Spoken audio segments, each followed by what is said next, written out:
अगर कोई employee workman की परिभाषा में नहीं आता तो वह इंडस्ट्रियल डिस्प्यूट एक्ट 1947 के अंतर्गत लेबर कोर्ट में केस नहीं कर सकता।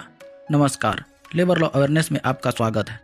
वर्कमैन की परिभाषा काफ़ी महत्वपूर्ण है क्योंकि इस एक्ट का उद्देश्य ही यही है, ऐसे कोई औद्योगिक विवाद की जांच और उसका निपटारा करना जिसमें कि एम्प्लॉयर और वर्कमैन के बीच कोई मतभेद उत्पन्न हुआ हो। इसलिए किसी औद्योगिक विवाद के निपटारा करने के लिए लेबर कोर्ट या ट्रिब्यूनल की क्षमता इस बात पर निर्भर करती है कि उसके समक्ष जो व्यक्ति आया है वह वर्कमैन है कि नहीं, क्योंकि जो औद्योगिक विवाद उत्पन्न हुआ है वह उसके वर्कमैन होने के नाते ही उत्पन्न हुआ है।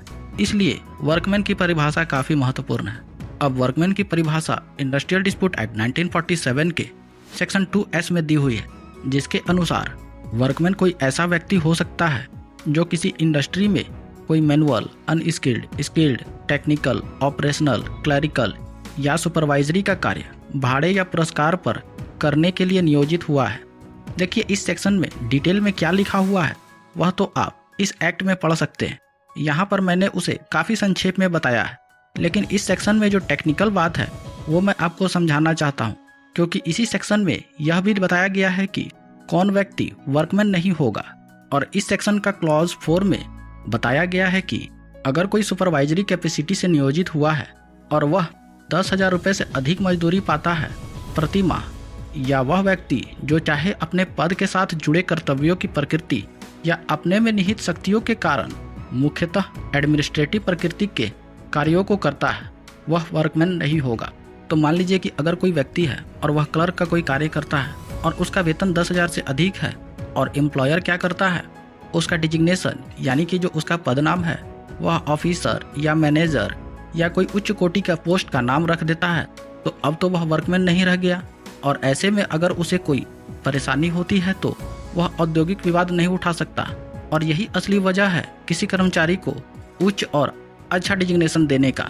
यहीं पर एम्प्लॉयर चालाकी करता है ताकि अगर उसे कोई परेशानी हो तो वह लेबर कोर्ट नहीं जा सके, लेकिन ऐसा नहीं है। और इसी चालाकी को ऑनरेबल कोर्ट्स ने पकड़ा है और स्पष्ट किया है कि वर्कमैन होने के लिए मेन फैक्टर जो है वह है नेचर ऑफ वर्क, अर्थात कार्य की प्रकृति।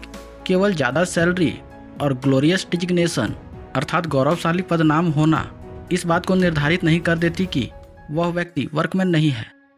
एडमिनिस्ट्रेटिव और मैनेजरियल पावर में है कि वह किसी को नियुक्त करने का पावर रखता हो, जो सबऑर्डिनेट है उस पर उसका कंट्रोल हो या उसको कंट्रोल करने का पावर हो, सुपरविजन करने का पावर हो, डिसिप्लिनरी एक्शन यानी कि जो अनुशासनात्मक कार्रवाई होती है उसे करने का उसमें पावर होना चाहिए। ये सभी बातें उस व्यक्ति में है कि नहीं जिसके लिए यह चैलेंज किया गया है कि वह वर्कमैन नहीं है। इन सबों बातों को देखा जाएगा और तभी इस बात का निर्धारण हो सकता है कि जो व्यक्ति डिस्प्यूट उठाया है क्या वह वर्कमैन है कि नहीं।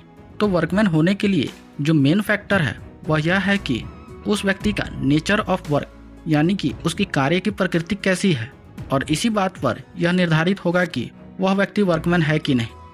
अब आप समझ गए होंगे कि वर्कमैन कौन हो सकता है।